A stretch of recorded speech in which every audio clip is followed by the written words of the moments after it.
Bueno, vamos a dar la clase que quedó pendiente de la pasada y hoy vamos a quedar al día con este tema, pero eso nos implica seguramente que vamos a aplazar en una clase más el curso. ¿Tá? O sea que estas cosas lamentablemente suceden. ¿Tá? Este, voy a intentar respetar al máximo lo que queda del curso, ¿sí?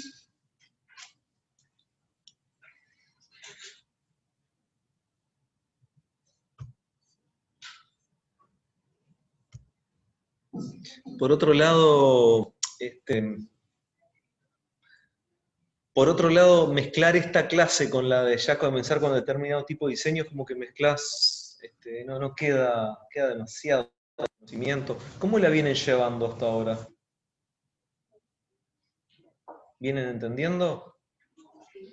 ¿Sí? Evidentemente ahí hay una falta de ortografía, ¿no? Vamos a arreglar eso, que es espantoso. No, no. Podría haberlo sido. Podría haberlo sido, pero no. Vamos a arreglarlo.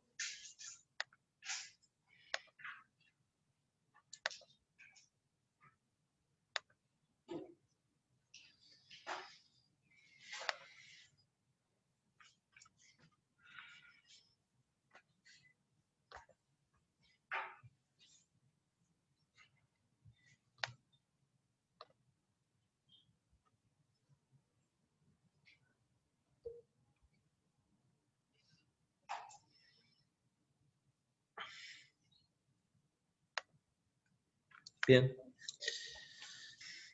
Entonces, la clase de hoy es vinculada a los tipos de error en metodología cuantitativa, de lo cual alguna cosa ya hemos hablado y bueno, y por supuesto vamos a seguir hablando a lo largo del curso, cosas que uno va necesariamente a reiterar a lo largo del curso la idea es que se lleven los mensajes más importantes.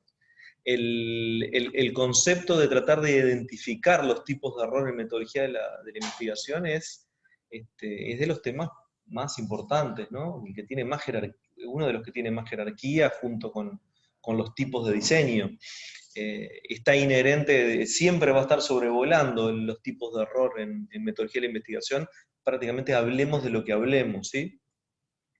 Entonces estas cosas, esto ya lo habíamos mencionado, repasémoslo, ¿sí? Que básicamente se consideran dos tipos de error que son conceptualmente diferentes, de naturaleza diferente, ¿sí?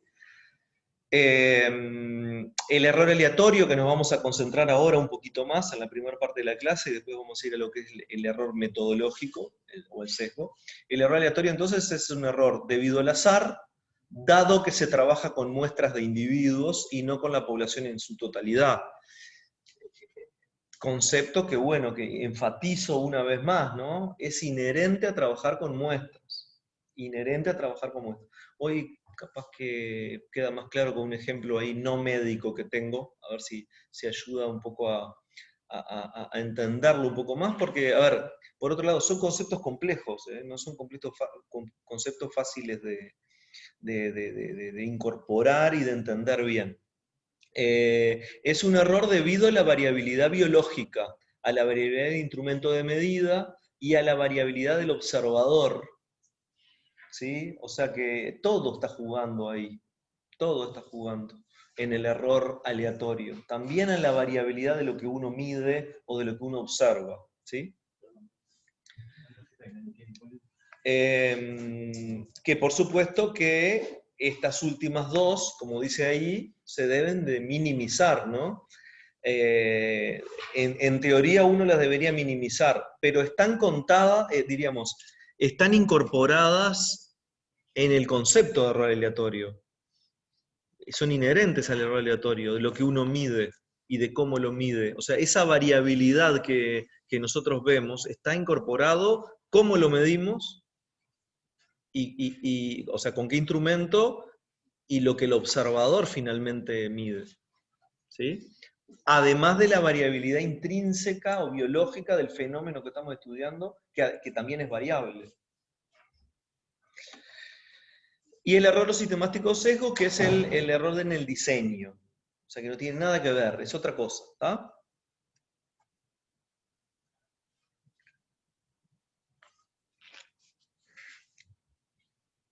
¿Cuáles serían formas de minimizar el error aleatorio? O sea, aumentar la precisión del parámetro que queremos medir. ¿Sí? Y una de ellas es, obviamente, ¿no? Aumentar el tamaño muestral. A medida que aumentamos el tamaño muestral, el error aleatorio se minimiza.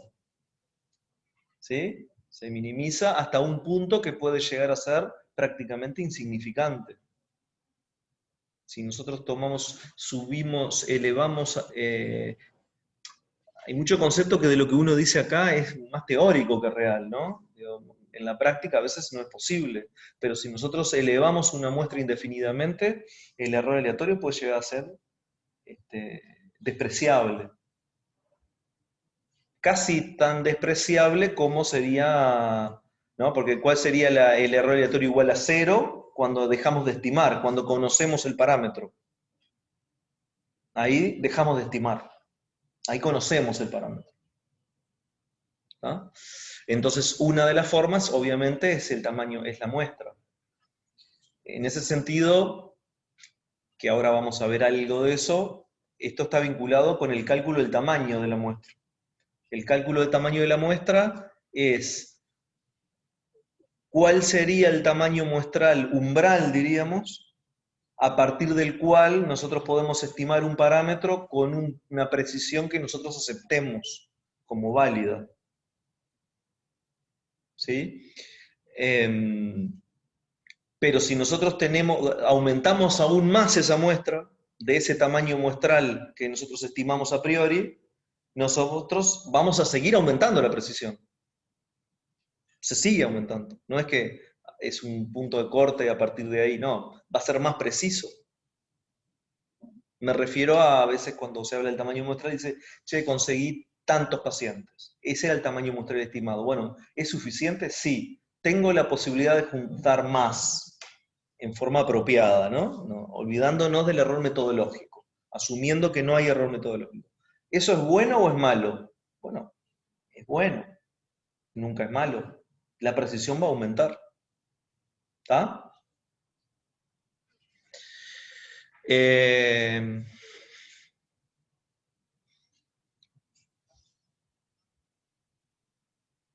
Como también en el caso de un instrumento de medida sería repetir, y hoy vamos a ver un ejemplo de eso, repetir tomas de muestras o estandarizar la toma para minimizar el error.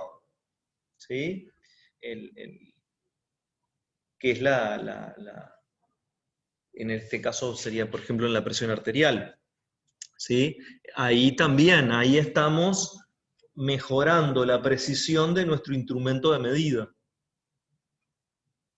Tomar más de una medida por individuo, que es otra alternativa.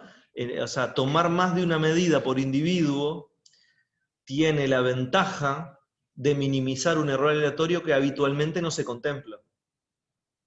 Cuando nosotros tenemos una sola medida por individuo. ¿Está?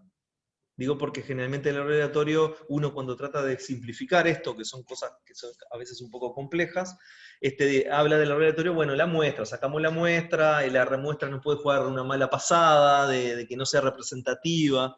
No solo es eso, no solo es eso, también es como nosotros medimos. Y hay algo mucho más complejo todavía, la subjetividad de quien observa. ¿Ah? Que hay una variabilidad. Nosotros vamos a tomar, la pregunta que uno se haría en ese sentido es, ¿nosotros vamos a tomar las mismas decisiones en un mismo contexto siempre? No sé, eso lo dejo para que lo piensen. ¿Sí? Podría haber una variabilidad ahí también. ¿Sí? Esto en otros tipos de ciencias se toma muy en cuenta, tiene mucho peso. En medicina son cosas que están bastante minimizadas o aceptadas como que 1 es una especie de gol estándar, ¿no? Como observador, ¿no? Pero digo, son cosas que uno debería tener en cuenta también. ¿Sí? Muchísimo, y esto, ¿qué peso tendrá en una investigación clínica? Donde implica una evaluación clínica.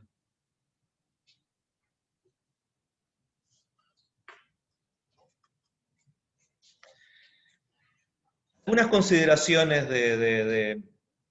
del tamaño muestral para comprender qué implica, ¿no? Porque entonces acá entramos en el capítulo del cálculo del tamaño muestral. Estamos tratando de minimizar el error aleatorio o hacerlo aceptable. ¿Tá?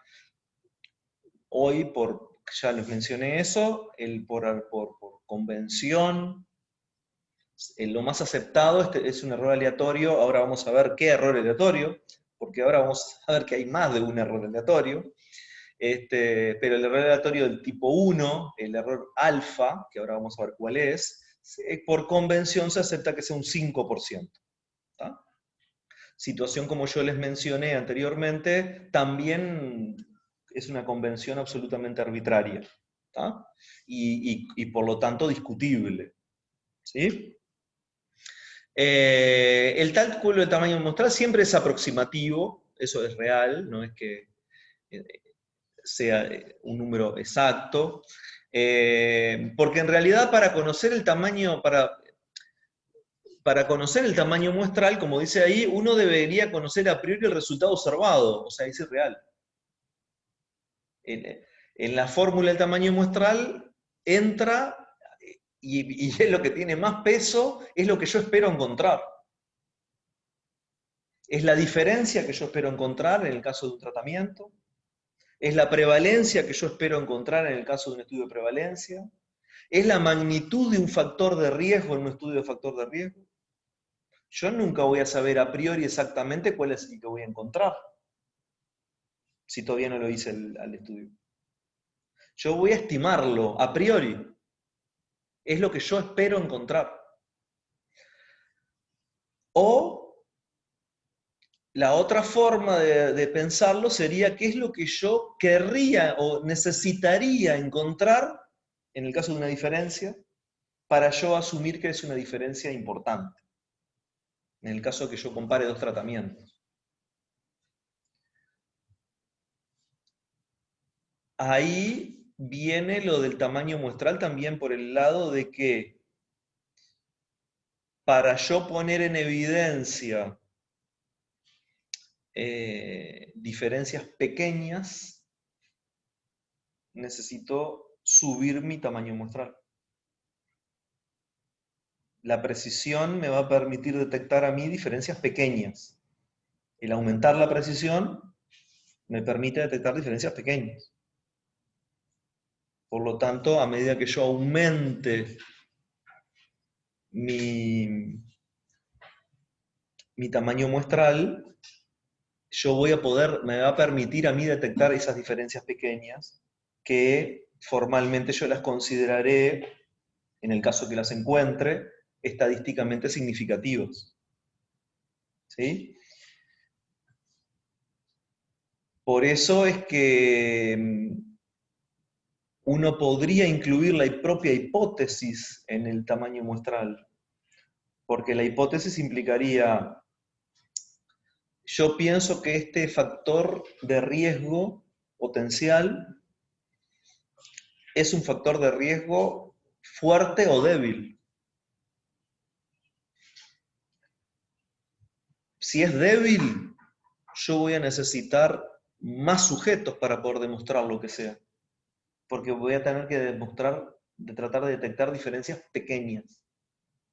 Si es un factor de riesgo fuerte, para poder rechazar o aceptar la hipótesis nula, ahora vamos a ver lo que es la hipótesis nula, me va a alcanzar con muestras más pequeñas.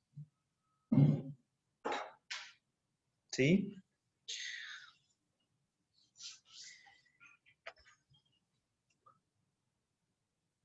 El tamaño muestral, por otro lado, se basa y depende de consideraciones del tipo de diseño, no es la misma una fórmula para un tipo de estudio que para otro, de consideraciones clínicas, porque, o por lo menos lo que uno aspira es que haya consideraciones clínicas en la fórmula de tamaño muestral, en el sentido de qué es lo que yo considero importante detectar.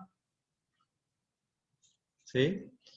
Porque, como yo les dije la vez anterior, recuerden que esta estadística que formalmente es la que se aplica más, si nosotros subimos indefinidamente la muestra, nos permite detectar diferencias pequeñas, pero que pueden ser diferencias estadísticas, que no sean diferencias clínicamente de impacto.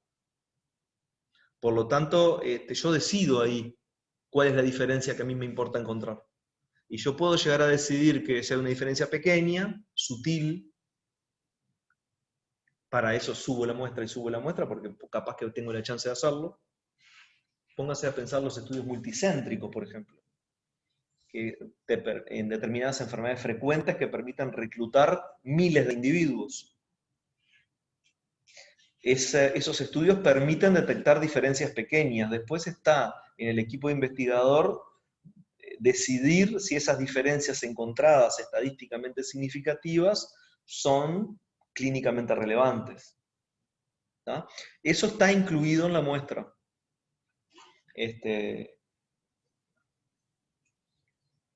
Y hay que tenerlo muy en cuenta eso. Es algo crucial, porque es lo que termina decidiendo el resultado del estudio, el criterio que yo tome para determinar si algo es diferente o no.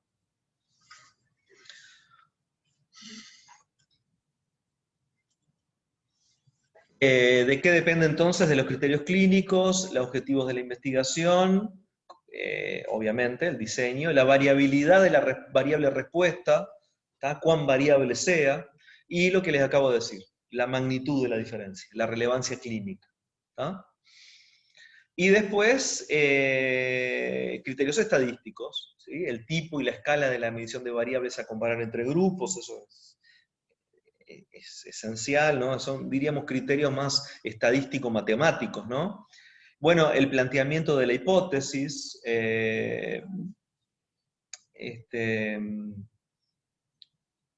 si se hace un test unilateral o bilateral, eso lo podemos ver en algún ejemplo de algún diseño de estudio. O el tipo de ensayo clínico, porque la hipótesis en los estudios básicamente en los estudios de bioequivalencia, que no vamos a verlo en este curso, sería una clase aparte. La hipótesis de los estudios de bioequivalencia es una hipótesis totalmente distinta a la construcción de la hipótesis a los estudios clásicos. El estudio de bioequivalencia, que básicamente lo que quiere testar es si un fármaco no es inferior a otro en su efectividad, son los estudios de no inferioridad.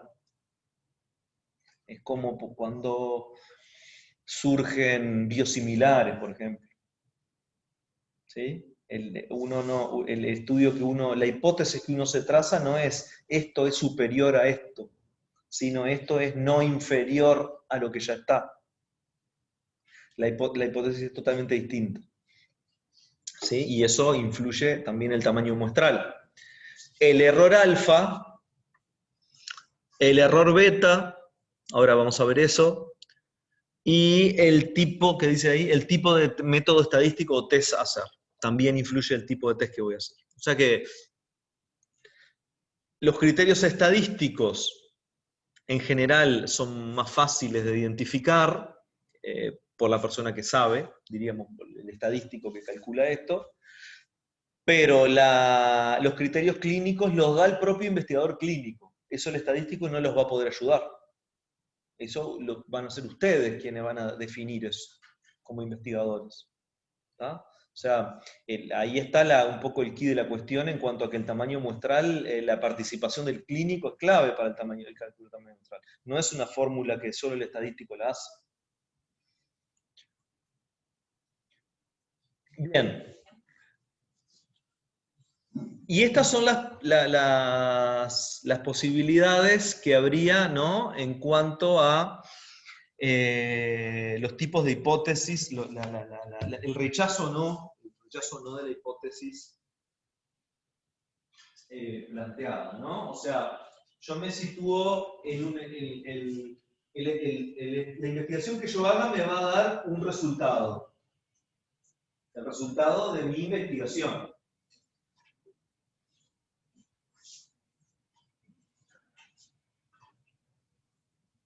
Después tenemos lo que es la realidad, ¿no? La realidad que nosotros no sabemos exactamente cuál es, desconocemos. O sea que yo me voy a parar desde acá, ¿no? Desde qué dio mi estudio, ¿sí? H sub 0 es la hipótesis nula. La hipótesis nula es, diríamos, la hipótesis contraria generalmente a la que yo planteo. La hipótesis nula es, no hay diferencias.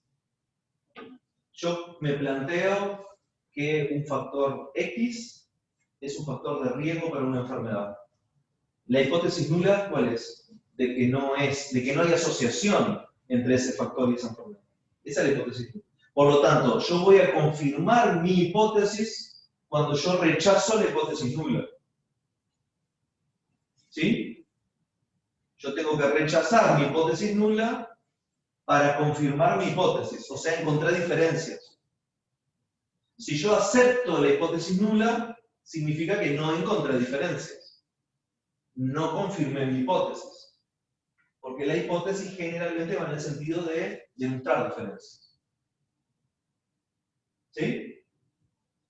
Por lo tanto, mi estudio de mi muestra puede dar dos opciones. O se rechaza o no se rechaza. Yo tomo una decisión que ahí sí es estadística.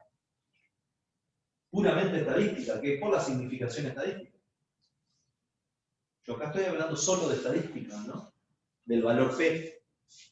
El valor P, si yo acepto un error tipo 1 del 5%, ese punto de corte, ese umbral, a mí me va a decir si yo acepto o no acepto la hipótesis nula, o rechazo o no la rechazo, es lo mismo. ¿Ah? ¿Ah? O sea, en este caso, si yo rechazo la hipótesis nula, acá que encontré diferencias. Y acá en el caso, este es el caso de que no encontré diferencias, acepté la hipótesis nula. O sea que yo tengo lo que encontré en el estudio, ¿no? Por otro lado, tengo la realidad que yo desconozco. La realidad que yo desconozco me va a marcar 4 tipos de posibilidades. En el caso que yo hubiera encontrado diferencias, rechazo la hipótesis nula. Una probabilidad es que la hipótesis nula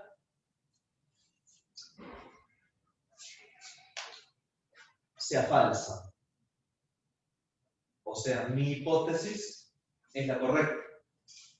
¿Está bien? Habré tomado la decisión correcta, entonces. Encontré diferencias y la realidad dice que hay diferencias. Mi estudio no se equivocó. El tema es que yo eso nunca lo sé, ¿no? Siguen, ¿no? Yo manejo esas 4 posibilidades, pero yo no sé. Yo no sé en qué casillero estoy cayendo. ¿Está? La otra es que la otra posibilidad de acierto es que yo no haya rechazado la hipótesis nula, o sea, acepté la hipótesis nula, o sea, no encontré diferencias, y la realidad diga que la hipótesis nula es cierta, o sea, no hay diferencias. También, diríamos, en ese caso, en ese supuesto caso, yo en mi estudio habría llegado a una conclusión que es cierta, que es correcta. Y acá entonces viene cuando desde el punto de vista estadístico yo arribo una conclusión errónea por la estadística. Este sería en el caso de que yo rechacé la hipótesis nula, pero la hipótesis es cierta. O sea, yo encontré diferencias, pero en realidad no las hay. Yo encontré que un tratamiento es mejor que otro, pero en realidad no difieren uno de otro. O yo encontré que un factor es un factor o protector o de riesgo, pero en realidad no hay asociación. Ese es el error tipo 1 o alfa. O sea, ¿qué estamos aprendiendo acá? Que el error, el tipo de error aleatorio, depende de lo que nosotros encontremos. Viene de la mano de lo que encontremos. No es lo mismo encontrar una cosa que otra, no es el mismo error. Si yo encuentro diferencias, el riesgo de error mío es el alfa. El alfa es el 5%. O sea, cuando se habla del error del 5%, es cuando yo encuentro diferencias. Si no, no estoy hablando del alfa.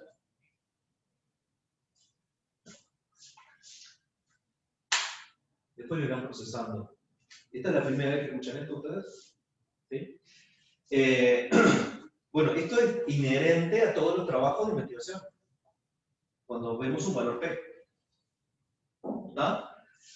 ¿Cuál es la otra posibilidad? La otra posibilidad es que yo no rechazo la hipótesis nula, o sea, no encontré diferencias. No las encontré.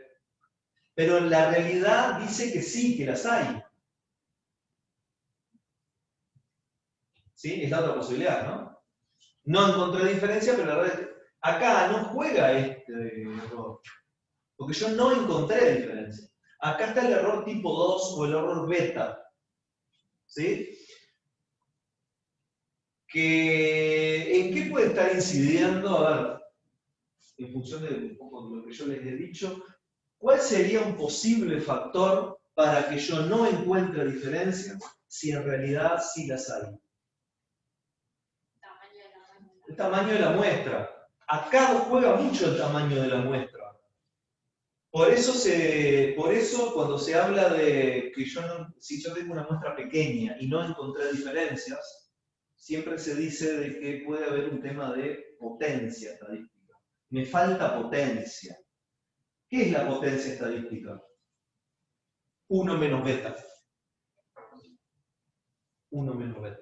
Esa es la potencia. O sea, 1 menos el error de, a pesar de no haber encontrado diferencias, de que en realidad sí las hay. Ese es el error beta. El error beta, o sea que si yo aumento mi tamaño muestral, yo disminuyo mi probabilidad de beta. ¿Sí? El beta, por convención aceptable, se fija en un 20%. Un 20%. ¿Por qué se fija en un 20%? Por trabajos numéricos que se han hecho, porque también, a ver, uno se podría poner hiperexigente de poner un error beta chiquito, que implicaría que mi muestra suba exponencialmente. Y serían entonces todos estudios irrealizables. En la práctica no lo podría hacer. Porque este es el peligro de que yo me ponga muy exquisito con esto y los números que yo necesito nadie los puede hacer. ¿Ah? El error alfa, el error beta o la potencia, que es el 1 menos, eso va en el tamaño muestral. Habitualmente es como una cosa que ni se piensa, pones 5% error alfa, 20% error beta. Bueno, lo importante es entender ese concepto. ¿Cuál es el error beta? ¿Ah? O sea que, remarco una vez más, el error aleatorio depende de lo que yo haya encontrado. No es lo mismo si encontré diferencias que si no encontré. En términos estadísticos, si yo rechacé o no rechacé la hipótesis nula. ¿Ah? Bien.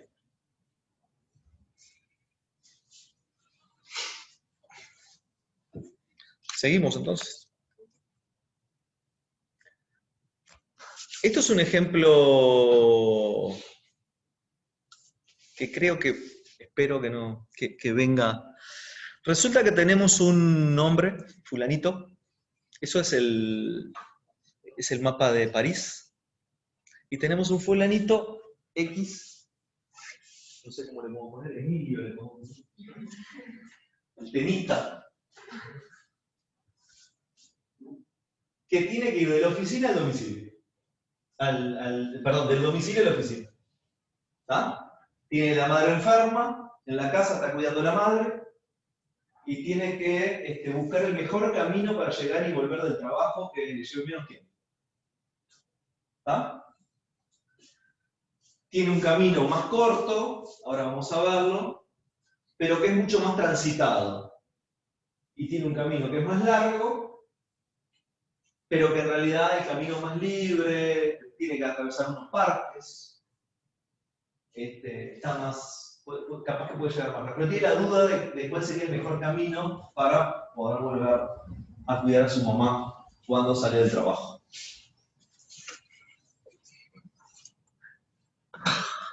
Tenemos este primer camino, que es el camino más corto, y tenemos esto, que puede hacer, que es un camino más largo. Bueno, estamos ahí, ¿no? O sea que él tiene que tomar una decisión de qué camino sería el mejor. Entonces, ¿qué hace? Como es un hombre que le gusta la estadística, decide hacer una prueba de hacer algunos viajes y ver qué promedio toma, qué promedio hace haciendo un camino u otro para tomar la decisión. ¿Sí? Para tomar la decisión desde el punto de vista estadístico, con un valor P. ¿Me siguen hasta ahí? Entonces, ¿qué hace? Hace este trayecto 10 veces y hace ese trayecto 12 veces. Y da que el trayecto 1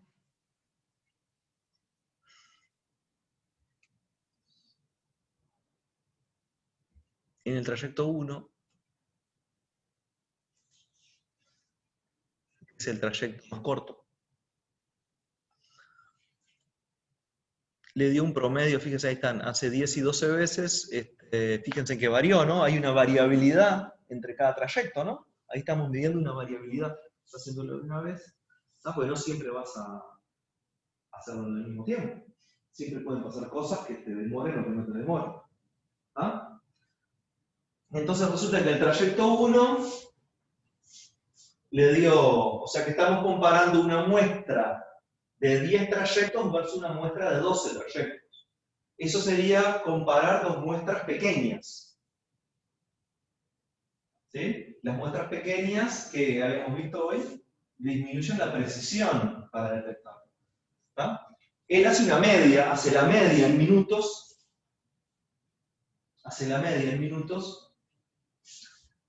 Claro, y uno puede decir, che, 41 minutos es mucho más que 22 minutos, ¿no? Demora mucho más, demora casi 20 minutos más. Sin embargo, hace el test de medias, el test de comparación de medias de muestras independientes, el test de T, se llama test de Student, ¿sí? Que no les voy a dar cómo es el test de Student, no se asusten. El test de Student es una P de 0,18. ¿Está? Una P de 0,18, ¿cómo es? ¿Es significativo o no es significativo?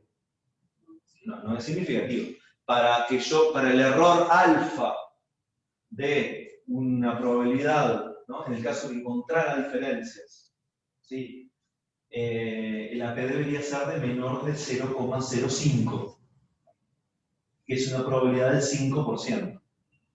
¿Ah? Por lo tanto, la P no me dio significativo. Yo si tengo, fíjense esto, yo tengo que tomar una decisión con números que parecen muy distintos, pero la P, la decisión que yo tomo estadísticamente, no me permite concluir de que esto sea más que esto. ¿Sí? Uno podría decir acá, ¿qué podría decir? No encontré diferencias. Me falta potencia. Me falta potencia. Tengo que subir el N. Tengo que subir el N para aumentar mi precisión. Entonces es lo que es el tipo. El tipo decide, vamos a subir el N. Vamos a aumentar la precisión.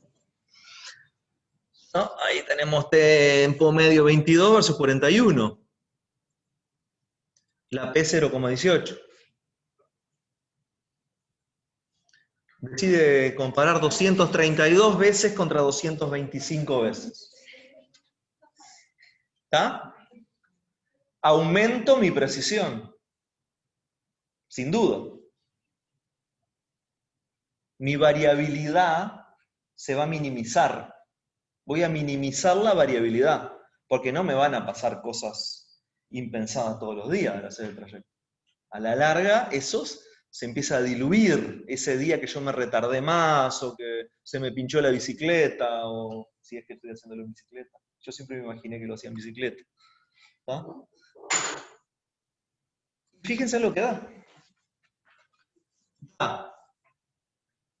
Que la media de este trayecto en realidad es de 32 minutos y la media de este trayecto es de 34 minutos, porque yo ya les conté, este trayecto en realidad es hipertransitado. Es un trayecto mucho más, y acabas mucho más con un camino más libre, porque atravesás ahí unos parques, zonas más fáciles, hay bicisendas. ¿Ah? Este trayecto sigue siendo menor que este. ¿De acuerdo? Este trayecto sigue siendo menor que este.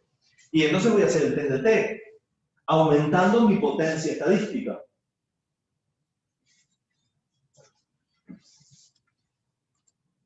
Y la P me da 0,02. Concluyo. Que hay una diferencia estadísticamente significativa, que el 32 es menor que el 34.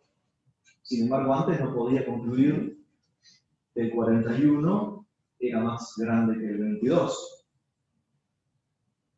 ¿Sí? ¿Está claro? ¿Ah? Ahora, el tipo ahora tiene que tomar una decisión. ¿Qué camino elige?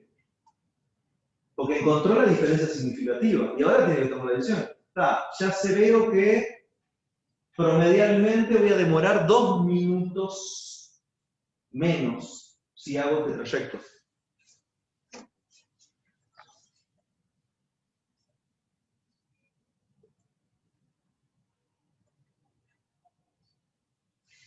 El trayecto por acá tenés que ir ahí esquivando ómnibus, esquivando autos, arriesgando tu vida, la polución. ¿Está?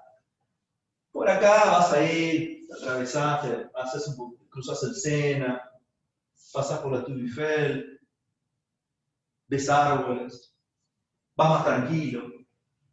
¿Está? Y el tipo al final, ¿qué camino habrá elegido?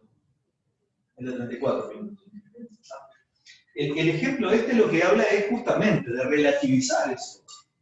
Porque acá yo, ¿qué es lo que relativicé yo acá?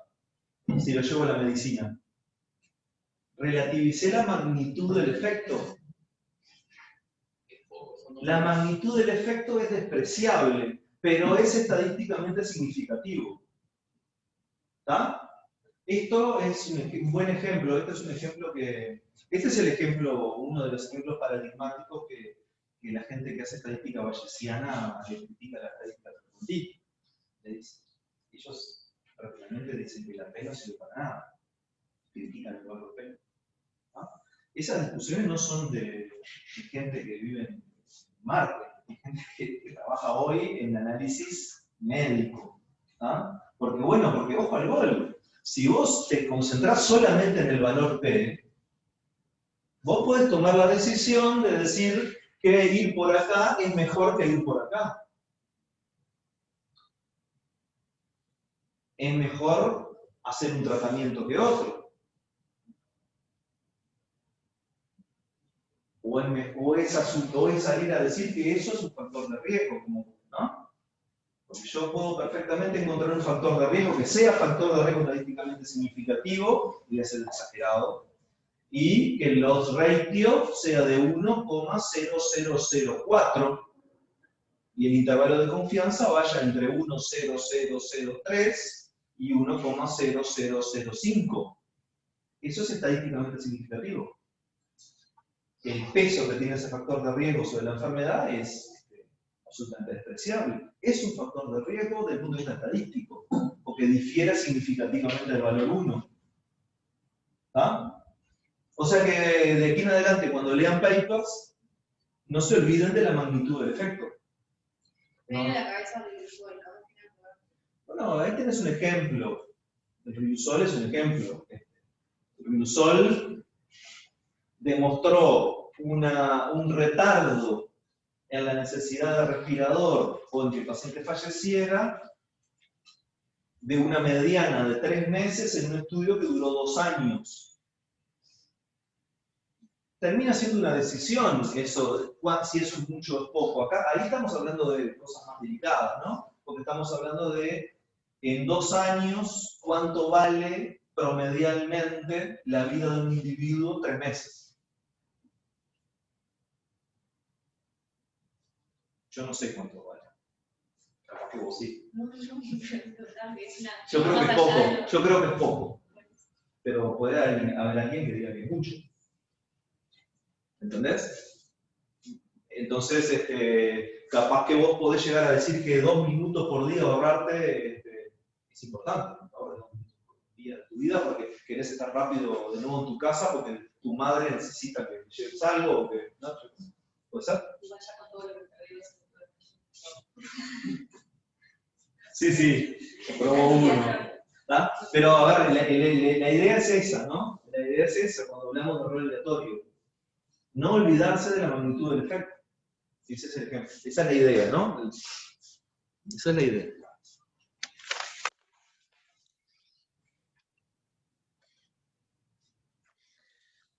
Ahí terminamos de hablar del error aleatorio. Ahora viene lo que es el error metodológico. ¿Sí? El error metodológico, entonces, es el error, ahí sí, ¿no? El propio error que puede cometer el equipo investigador, ¿no? En cuanto al diseño. Y ahí tenemos algunos sesgos, tenemos el error, sesgos tenemos de todo tipo. Nosotros habitualmente lo que hacemos es remarcamos lo más importante, ¿no? Lo más clásico, ¿sí? El sesgo de selección, capaz que debe ser el más conocido de todos, ¿sí? Yo ya había hablado del sesgo de selección cuando hablé de truncamiento a la izquierda. ¿Se acuerdan del truncamiento a la izquierda tipo 1? Aquel individuo que fallecía en el momento previo a que yo seleccionara mi muestra, que yo lo podía perder, ¿no? ¿Sí? Acá estaríamos hablando de un sesgo de selección que me afecte la representatividad de mi muestra, pero no por un criterio, no por el azar, por un criterio que yo tome. ¿Sí? La muestra elegida no representa en forma adecuada la población en estudio. ¿Sí?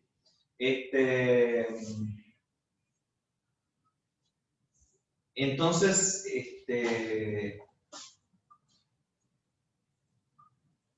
ahí evitar la selección de personas con enfermedades relacionadas a las variables en estudio. A ver,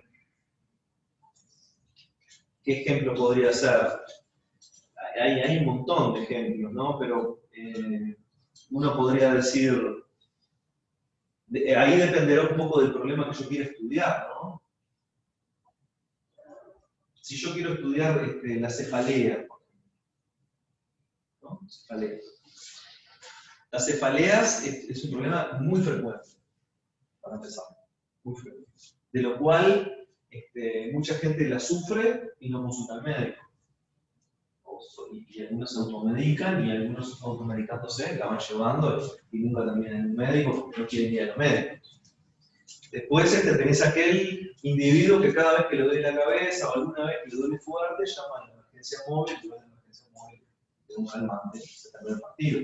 Después tenés aquellos que van al médico y consultan y el médico tiene mucha suerte, se encuentra con un médico general que maneja bien la cefalea, y el médico lo maneja bien adecuadamente. Y después tenés aquellos que terminan en el neurólogo. Son aquellos que pasaron el filtro de... ¿no? E incluso tenés aquellos que van al neurólogo y tampoco andan bien y terminan en especialista de cefalea. ¿No? O sea que tenés distintas posibilidades. Si vos vas a hacer un estudio de cefalea, si uno se traza un estudio de cefalea y va cada vez a una población hospitalaria, por ejemplo, la que consulta la política de neurología,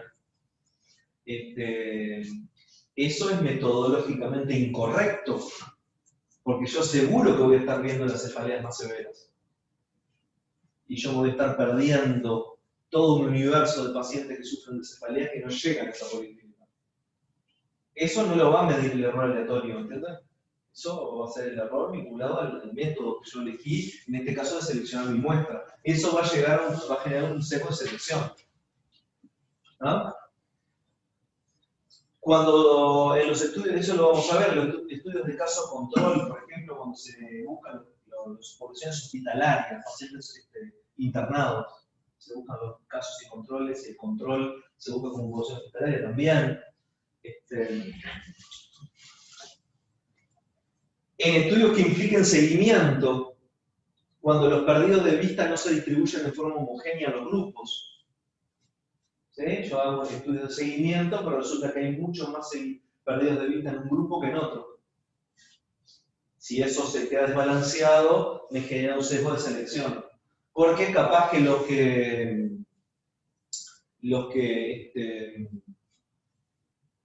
implican, los que uno sigue, tienen alguna característica especial que haga que yo los pueda seguir. O haga que el individuo está más interesado en seguir participando del estudio. ¿No? Eso pasa mucho con los ensayos clínicos, de quiénes son los individuos que aceptan participar en ensayos clínicos, cuando no hay un incentivo económico, ¿no?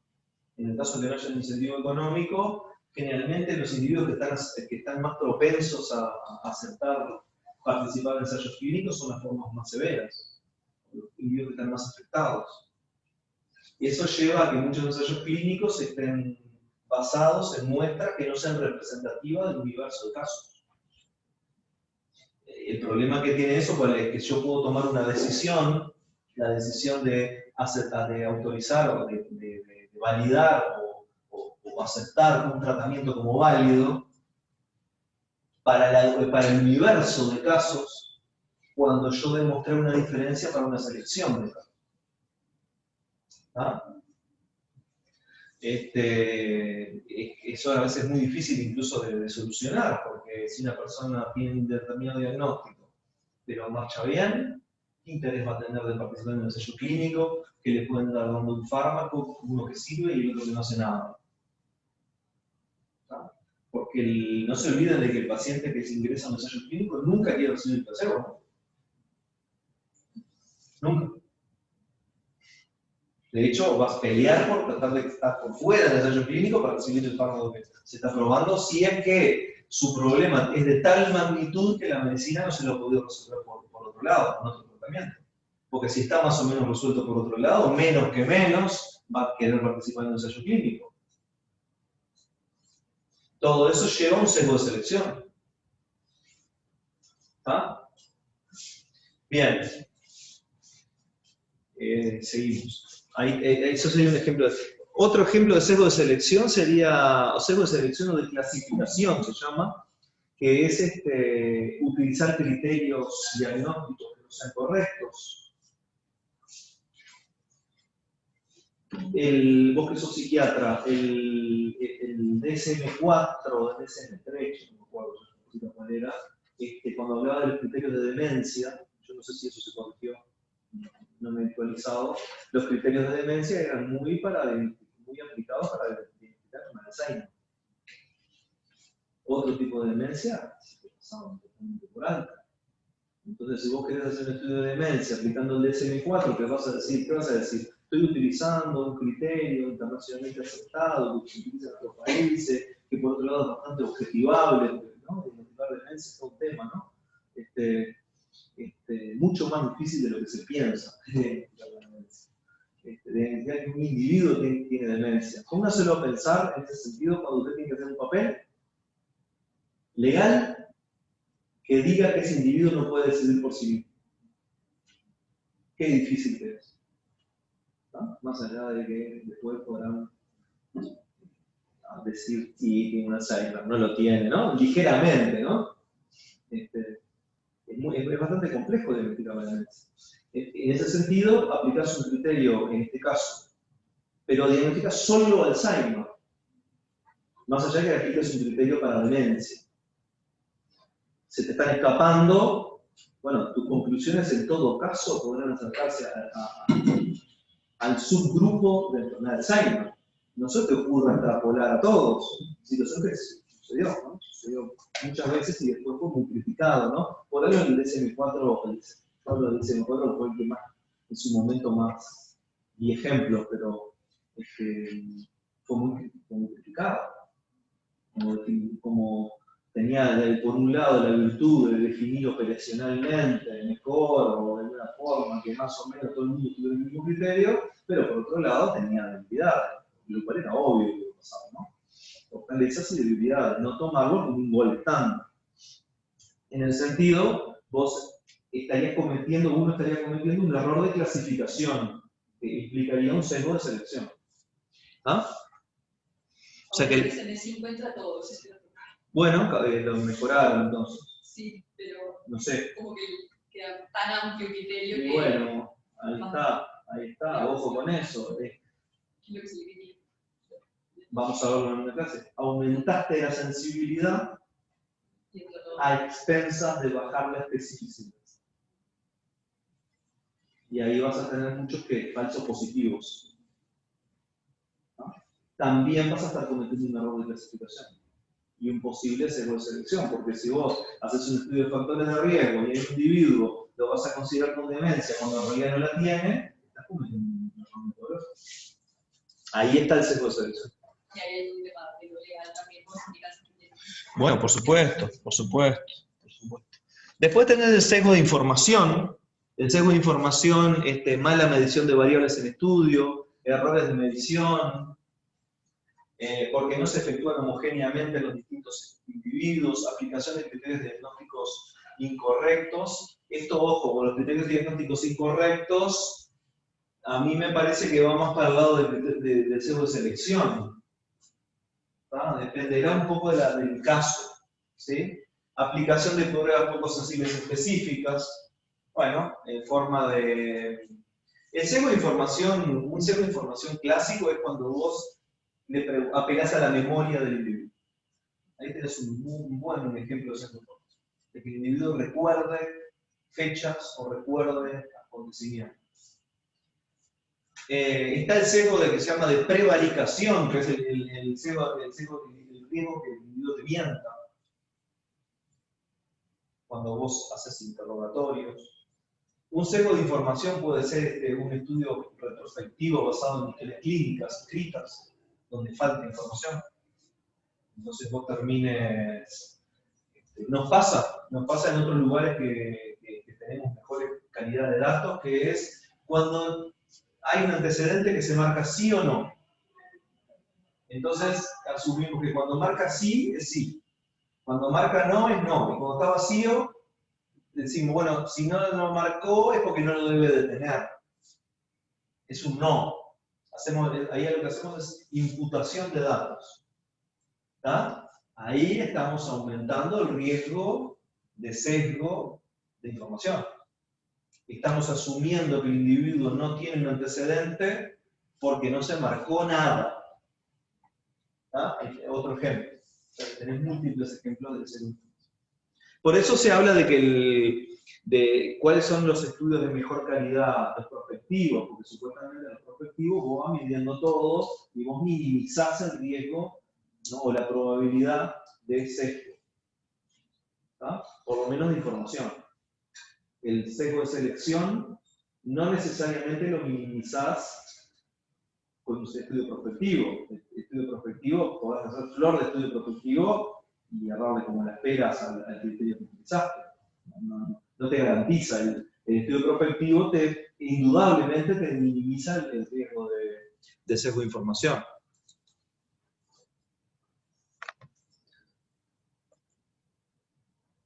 Si es que esto avanza.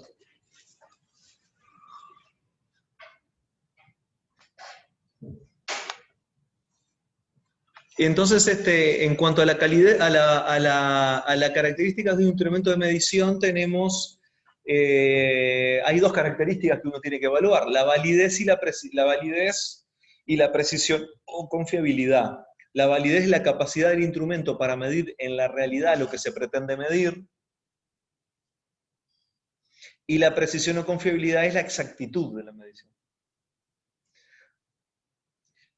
O sea, la validez hace referencia al grado que un instrumento mide lo que pretende medir, ¿tá? Y la precisión o confiabilidad hace referencia a la obtención de resultados consistentes en mediciones sucesivas de un mismo fenómeno.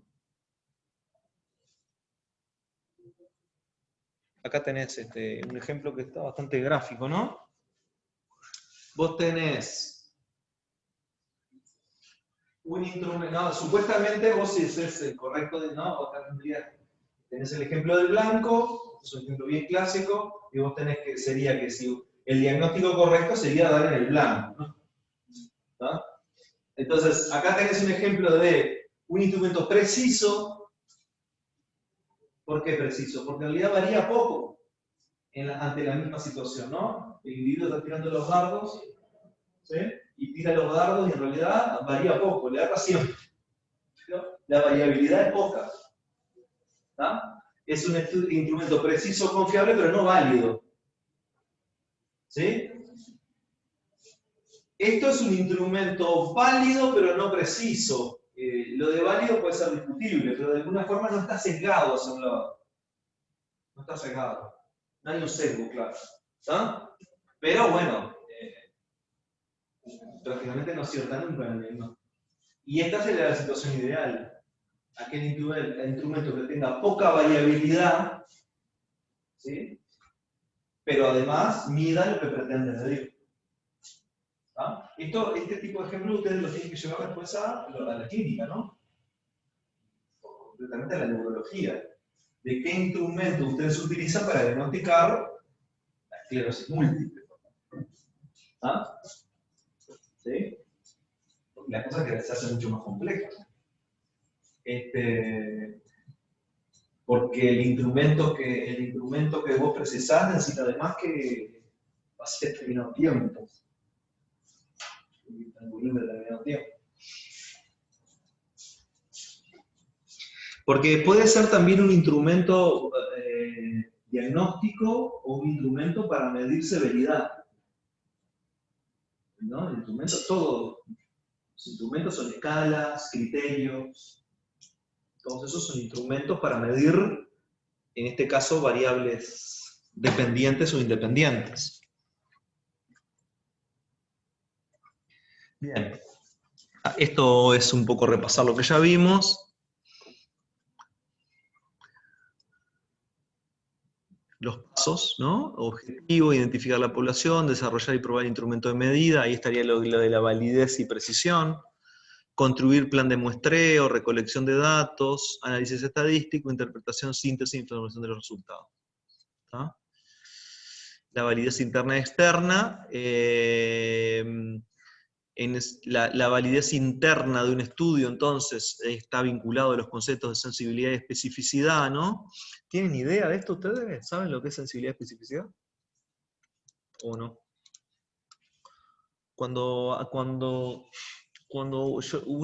Ustedes, porque esto se habla, ¿no? Habitualmente, este estudio tiene una sensibilidad de tanto y una especificidad de tanto. ¿Qué están diciendo ahí?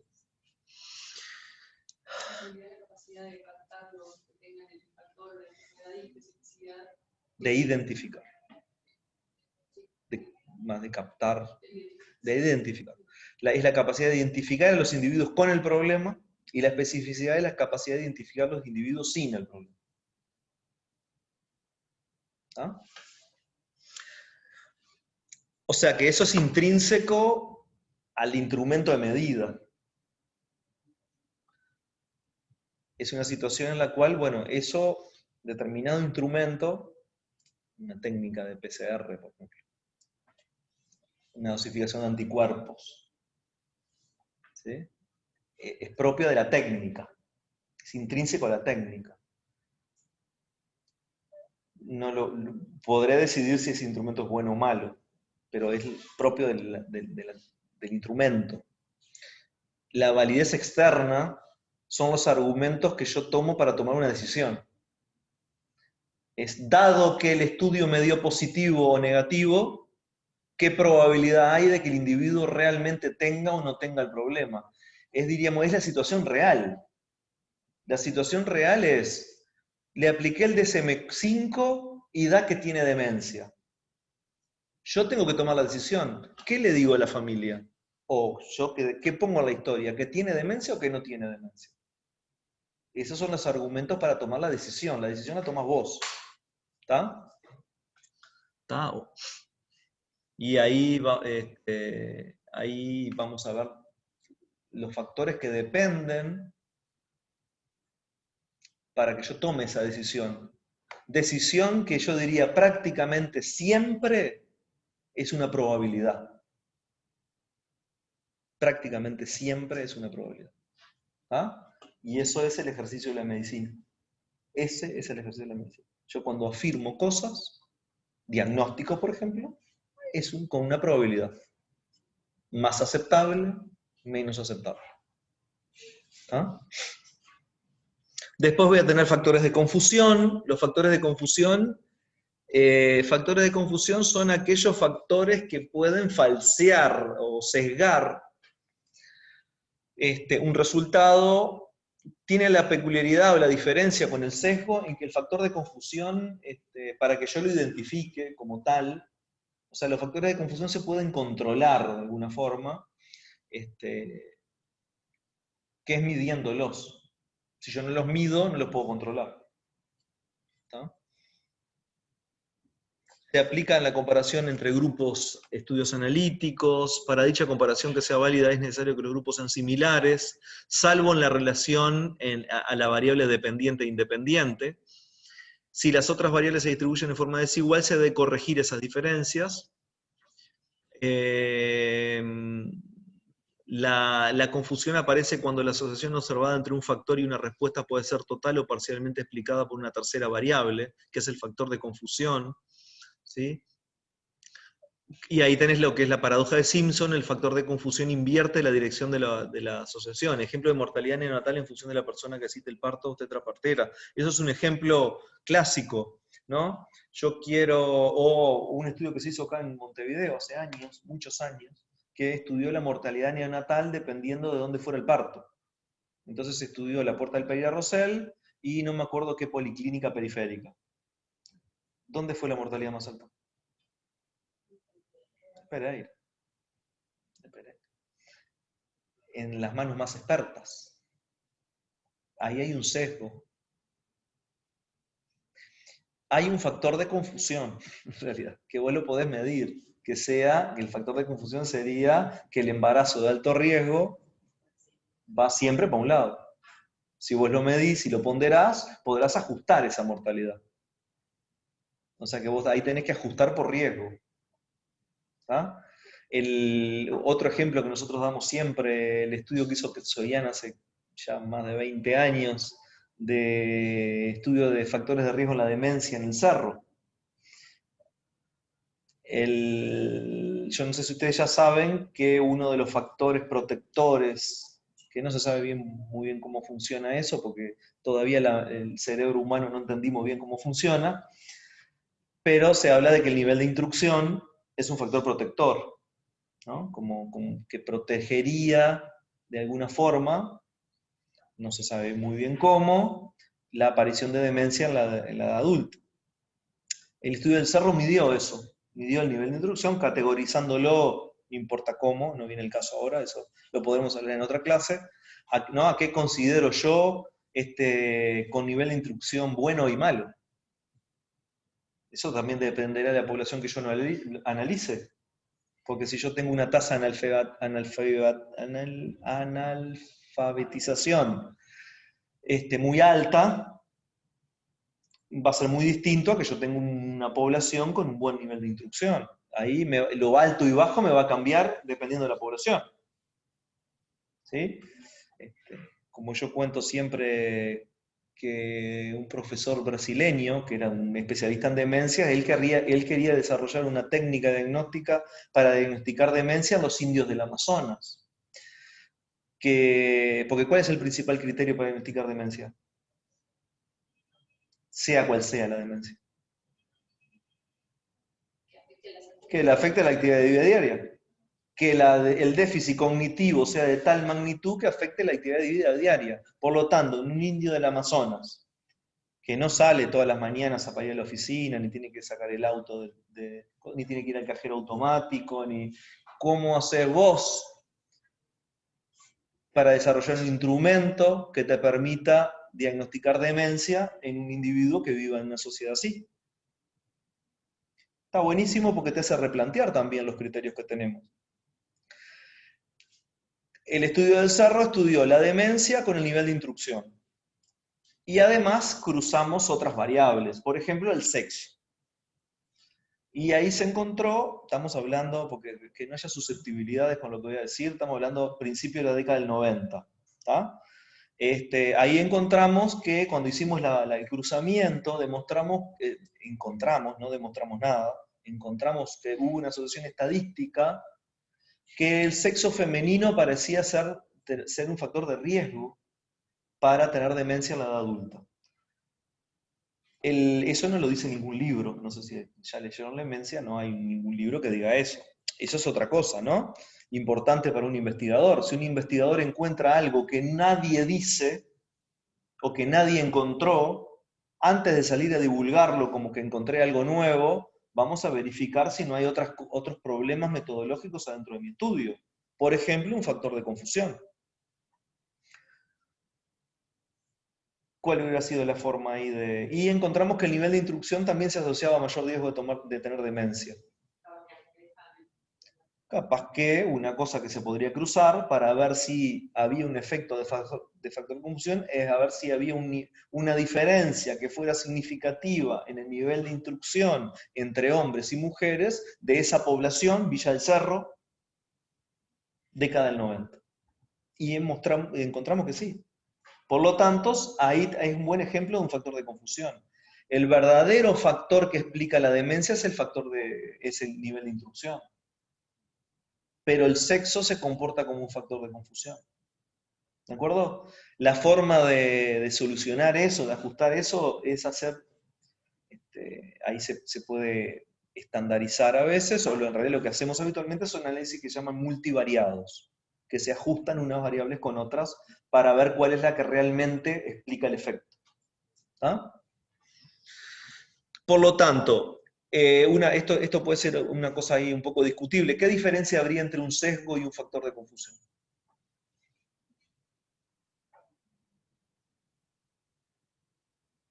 Porque hay quien dice que el factor de confusión es un sesgo. La pregunta que les hago no está dilucidada todavía, así que pueden decir cualquier cosa que va a ser válida. Pero, ¿qué opinan? ¿Cuándo yo podría hablar de factor de confusión?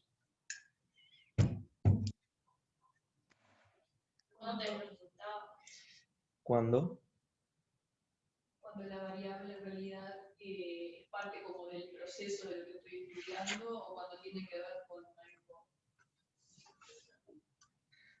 Difícil, ¿no? Una forma puede ser, el factor de confusión es aquel que yo mido. Yo logro medirlo, yo lo mido, por lo tanto lo controlo. Eso a mí siempre me gustó porque de alguna forma te baja a tierra, ¿no? Y vos decís, sí, claro, lo mido y ahí lo controlo y hago un análisis multivariado, ajusto, ¿no? Ajusto por... pero bueno, también es verdad de que muchas veces se dice, y ahí está la gente que defiende que es un sesgo, porque siempre puede haber factores de confusión que yo no haya medido, ¿no? Que yo desconozca. Ahí sería más como un sesgo. Ahí se dice, pero muchas veces en el léxico se dice, bueno, también este resultado, fundamentalmente cuando el equipo de investigación no confirma su hipótesis, ¿no? Y entonces empiezan a argumentar a favor de por qué pueden no haber encontrado su hipótesis que los tipos están absolutamente convencidos que es la verdad, ¿no? Y muchas veces lo que se dice, lo van a ver, es, y bueno, podría haber factores de confusión, es real, no tenés cómo probarlo. Podría haber factores de confusión que desconozcamos que podrían estar incidiendo en este resultado.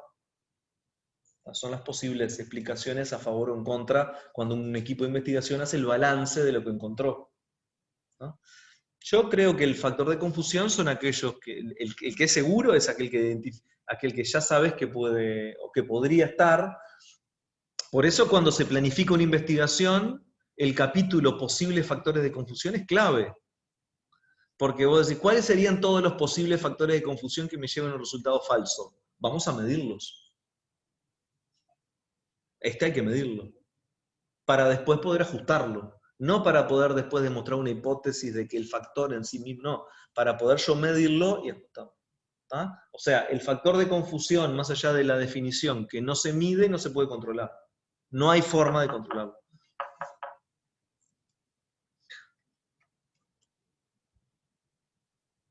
Bien. Es como que hay una asociación indirecta. Bueno, ahí tenemos síndromes demenciales. Bueno, el factor de confusión del ejemplo del cólera, que yo les conté. Ahí viene el factor de confusión. Porque supuestamente el factor de confusión era que las fuentes contaminadas estaban en el sector más bajo de la ciudad. Entonces te llevaba a confundirte de la relación esa entre la hipótesis de la pureza del aire y el cólera. ¿Está? Hay formas de controlar esto, ajuste estadístico, apareamiento, vamos a ver después lo que es el apareamiento en estadística, que es aplicado mucho a los estudios de casos y controles. El estudio, el grupo control, en metodología de la investigación siempre es un problema.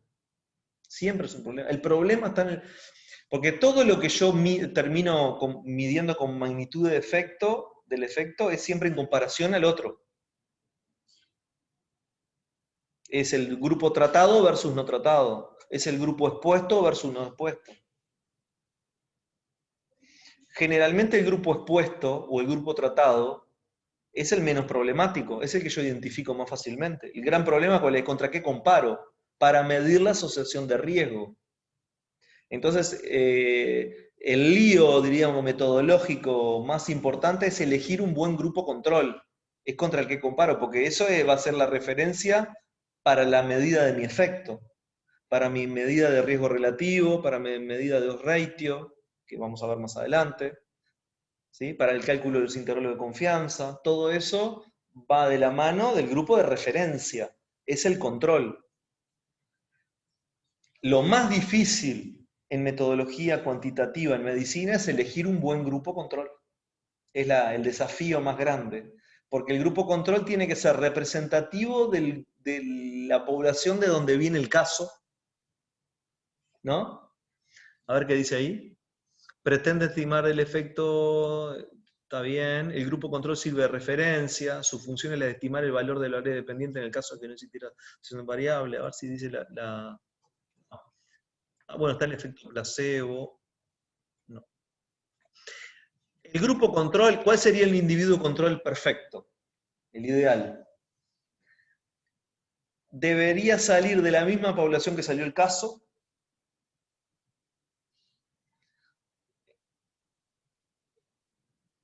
Debería haber tenido la posibilidad de haber desarrollado el problema que tiene el caso, pero no lo desarrolló. Ese sería el grupo, la persona ideal. ¿Tá? Y que eso sea, por otro lado, sea elegido al azar. Además, que sea elegido al azar. Ese sería un poco el grupo control perfecto. ¿Tá? En el caso de un tratamiento, debería tener todas las mismas características el individuo, en el caso del grupo control es el individuo no tratado o el individuo con el tratamiento de referencia. ¿Qué características debería tener del tratamiento que se está probando? Que tenga las mismas características, sea tan igual al tratado, salvo en el tratamiento. Esa sería la característica, ¿no?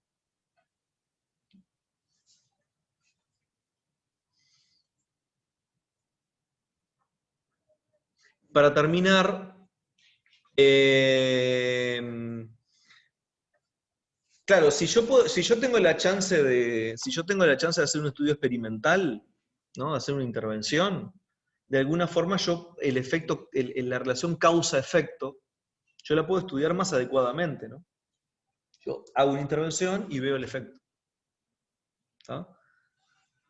Pero bueno, ya vimos que en muchísimas situaciones yo no puedo hacer una intervención, ¿no? Habíamos hablado de las barreras éticas. ¿Tá? Yo no le puedo dar de fumar a un tipo que fume para ver qué le pasa con su salud. No, no es ético. Yo ya sé que es malo para la salud. ¿Tá? Por lo tanto, voy a tener que hacer estudios observacionales. Voy a tener que, ahí me meto en un terreno mucho más resbaladizo, que es buscar la evidencia sin hacer intervención. Buscar evidencia sin hacer un experimento. Entonces ahí, ¿cómo yo pruebo que algo sea la causa de...? Es más complicado. No hay un solo argumento, hay una serie de argumentos, que son los criterios de Hill, de Bradford Hill. ¿Sí? O sea,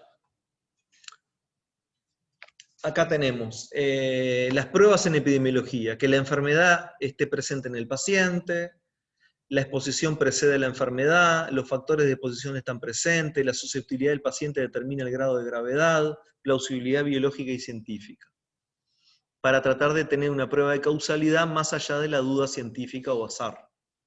Y acá son los criterios de Bradford Hill, ¿no?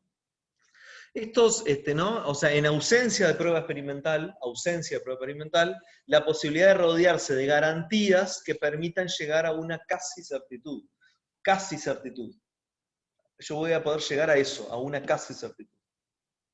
¿Ah? Es lo máximo que puedo aspirar. Entonces ahí hay una serie de argumentos que se los doy ahora y después cuando arranquemos a partir de la clase que viene a ver los distintos tipos de estudios, ustedes vayan pensando qué criterio es más fácil que se cumpla o no dependiendo del estudio que hago. Por ejemplo, secuencia en el tiempo. Es muy obvio, ¿no? Si yo planteo que un factor, ¿no? O anterioridad se llama, ¿no? La exposición de un agente que se presume causal debe preceder en el tiempo del inicio de la enfermedad que él provoca. Es muy obvio, si yo planteo que un factor sea un factor de riesgo, este tiene que estar presente antes que el individuo desarrolló el problema. ¿Tá? O sea que yo voy a tener que probar eso. ¿Tá? Eso voy a estar... Igualmente este argumento que parece muy lógico, después es muy difícil de probar en algunos tipos de enfermedades. El argumento estadístico, lo vamos a ver, que es el loss ratio y el riesgo relativo más adelante, ¿sí? Es la magnitud del efecto. De alguna forma esto también relativiza la estadística.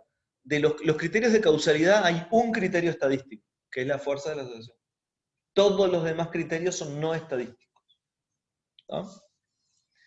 Uno es la secuencia en el tiempo, el otro es el argumento estadístico. A veces se pone como primero, porque es difícil de argumentar a favor de un criterio de una relación causal si el criterio estadístico no se cumplió. Si el criterio estadístico no se cumplió, yo puedo discutir por qué no se cumplió, pero no ponerme a discutir los demás argumentos si este no se cumplió. Yo puedo discutir el argumento estadístico, lo que ya vimos, la magnitud del efecto, no le voy a repetir lo que ya dije. ¿Ah? Pero si no se cumple, si yo no encuentro diferencias estadísticas, es difícil que yo, o sea, ¿qué sentido tiene que yo me ponga a hablar de secuencia en el tiempo si no se cumplió que yo encontré diferencias? Entonces hay quien razona, dice, la primera forma que el primer argumento que yo necesito para demostrar esto es el criterio estadístico, pero bueno, ahí después vienen todos los demás y tengo que ver si se cumplen o no se cumplen para llegar a esa casi certitud. Ese es el razonamiento que se sigue. Entonces tengo La especificidad de la asociación, que responde a la pregunta, ¿es solo el factor de riesgo estudiado y solo él que induce la enfermedad? En el caso de un factor de riesgo sería, ¿es un factor de riesgo fuerte o débil? Porque si es un factor de riesgo débil, hay otros factores que explican. ¿Está? Aún en las enfermedades infecciosas, ¿no? Aún en las enfermedades infecciosas no alcanza con la presencia del germen para explicar el caso. No alcanza la presencia de un bacilo de Koch en el interior de un organismo humano para explicar la presencia de tuberculosis. Tiene que haber otros factores. Aún en este tipo de enfermedades donde la especificidad parece ser del 100%, ¿no? Mucho más en otro tipo de enfermedades. Discutir eso. Otra forma de decirlo más estadística es, ese factor que yo planteo, ¿cuántos casos explica? ¿Qué proporción de casos explica? Porque una cosa es que explique una proporción del 1%, factor de riesgo débil, que explique el 90%, factor de riesgo fuerte. El 100% sería una relación causal directa, una especificidad directa. Solamente la presencia de ese factor ya explica. ¿Está? Hay como un gradiente ahí. Eso es la especificidad. Relación dosis-efecto. Si yo logro demostrar relación dosis-efecto, avancé muchísimo. Si yo logro demostrar que a menor exposición, menor riesgo, o a mayor exposición, mayor riesgo, es un argumento muy fuerte para decir que ese factor está relacionado con la enfermedad. Por eso es tan importante medir la exposición, no solamente detectar la presencia o no. A ver, no solamente decir el individuo fumó o no fumó tabaco, sino cuánto fumó. ¿Ah? Pero claro, ahí te metes en terrenos a veces difíciles, como ello que sé, en la ELA, la actividad deportiva. ¿No? La actividad deportiva se dice que ¿no? Actividad deportiva profesional es un factor de riesgo. ¿Y cómo mido yo la actividad física de un individuo a lo largo de toda su vida? Bueno, hay formas, nosotros la medimos, de hecho. Le preguntamos a usted entre los 15 y 20 años, ¿cuántas horas de deporte por semana hacía? Entre los 20 y 25, el tipo tiene 60, ¿no? La media de inicio de enfermedad de la ELA son 60 años, ¿no? En Uruguay 59. Le preguntás qué pasaba, cuántos deportes, a mí me preguntás cuánto deporte hacía yo por día de entre los 15 y 20 años, no tengo ni idea. Voy a decir cualquier bolazo, me parece, porque no me acuerdo, ¿no? Entonces ahí medir la exposición es complicado, ¿tá? En el extremo estaría, por ejemplo, el estrés, que tanto se quiere medir, ¿no? Porque el estrés favorece esto. Bueno, para eso yo tengo que medirlo. ¿Y cómo lo mido? Se ha intentado medir, ¿no? Por supuesto, el estrés se intenta, incluso la presencia de factores estresores, se ha tratado de operacionalizar todo eso. Pero evidentemente no es lo mismo que preguntar cuántos cigarros por día fumaba. Aún así no se acuerdan. Aún así no se acuerdan. O sea que volvimos a lo mismo. Es mucho más fácil medir la exposición en un estudio prospectivo. Pero a veces son muy difíciles de hacer, porque si yo quiero saber, yo no puedo hacer un estudio prospectivo, o sea, tendría que tener un registro maravilloso de datos para poder estudiar en un registro prospectivo la actividad deportiva y la aparición de la ELA en la edad adulta, en la edad mayor. Es casi que irrealizable, ¿no?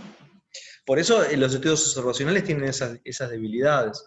Ahora, desde el punto de vista de yo me paro como investigador, tengo que decir, quiero estudiar este factor, la pregunta clave es, ¿lo puedo medir? ¿Puedo medir un gradiente? Ahí está la clave. Y ver de cuál sería la forma de medirlo. La constancia y reproductibilidad, bueno, por supuesto, ¿no? La asociación, como esto viene de la mano de la metodología cuantitativa. Yo quiero generalizar los resultados. Por lo tanto, la asociación que yo encontré acá en Montevideo se ha visto en otras poblaciones, en otros tipos de estudios, en diferentes circunstancias. para que yo generalice mis resultados. La plausibilidad clínica y biológica, la coherencia. ¿Cuál es el mecanismo fisiopatológico que explica esta asociación? Si voy al ejemplo de, yo qué sé, de la, de la asociación entre el déficit nutricional y la encefalopatía de Wernicke. Yo puedo hacer una secuencia bastante lógica de cuál es la plausibilidad biológica. ¿Ah? Otra cosa es la asociación entre el nivel de instrucción y la demencia. Yo ahí ya me voy a basar en un modelo de funcionamiento. Yo pienso que el cerebro funciona de esta forma y me va a proteger de esta forma contra la aparición de una demencia, de un proceso degenerativo que, bueno, construye un modelo. O sea que a veces la plausibilidad biológica termina en una concepción teórica, en una elaboración teórica, a veces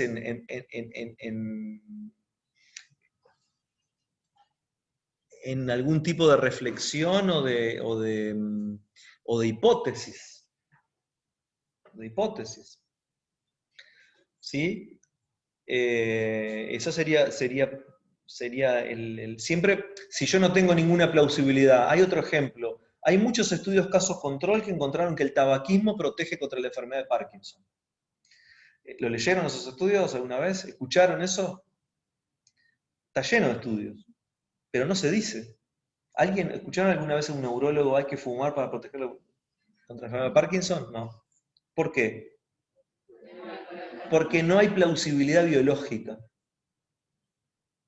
Se cumplió el argumento estadístico, la P es significativa, no se ha encontrado mucho sesgo en los estudios son de buena calidad. Fíjense cómo funciona la evidencia ahí. Sin embargo, nos rechina. Decimos, no, esto no tiene que estar mal. ¿No? No puede ser que el fumar proteja contra el Parkinson. Y nadie lo dice, por lo tanto. No se cumple este argumento que es totalmente teórico, porque todo lo demás se cumplió. Podemos ir a buscar estudios, ¿eh? Hay estudios de muy buena calidad que muestran que hay una asociación, pero nadie lo dice, porque no se cumple este argumento. Entonces nadie lo repite. Es como un secreto ahí a voces que se dice, en algún congreso de Parkinson se hablará, se dirá, che, sí, pero no, pero eso no lo digas, mejor no lo digas. Porque eso te suena a un disparate. ¿Eh? Imagínate algún especialista en Parkinson diciendo eso, lo van a cuestionar, lo van a decir, mira lo que dice. Y en realidad hay evidencia, no es que no haya evidencia. ¿Ah? O sea que este es un argumento que pesa mucho. Es un argumento que no es medio poco tangible, ¿no? Sin embargo, la protección del nivel de instrucción todo el mundo la repite. Y se puede explicar tan poco como se explica la asociación del tabaquismo con el Parkinson. Y el efecto de la intervención, ¿no? Si yo suprimo o disminuyo un factor de riesgo en la población, debe disminuir el riesgo de la aparición de la enfermedad. A ver, si yo digo, fumar provoca cáncer de pulmón. Si yo hago una política de intervención y logro demostrar que bajo la prevalencia de tabaquismo, yo tengo que encontrar una disminución de la prevalencia del cáncer de pulmón más adelante. Si no, hay algo que no cierra. ¿Está? Es el efecto de la intervención. O sea que ustedes ven que hay una suma de argumentos. Estos argumentos deberían discutirse todos en un trabajo científico cuando es un estudio observacional. A ver si dice algo acá. Esto está... No, lo último sería... entonces, ¿cómo razona un poco la evidencia en los estudios observacionales? ¿No? Esto se aplica a los estudios observacionales. Termino mi estudio observacional. ¿Encuentro asociación o no la encuentro? Si la encuentro, o sea, encontré asociación estadística, ¿no? Voy a decir, se cumplió el argumento estadístico. La pregunta posterior sería, ¿se cumplen los demás criterios de causalidad? Y lo discuto uno a uno. Si no se cumple el argumento estadístico, la P no es significativa. ¿Qué discuto? ¿Qué puede haber pasado que no la encontré una P significativa? No discuto los criterios de causalidad. Y ahí podrá discutir sesgo, error aleatorio, factores de confusión. Y si yo digo que no encontré sesgo, o asumo que no encontré sesgo, que no hay factores de confusión, que mi tamaño de muestra es suficiente, voy a concluir que mi hipótesis era falsa. Punto. ¿Está? La seguimos el miércoles.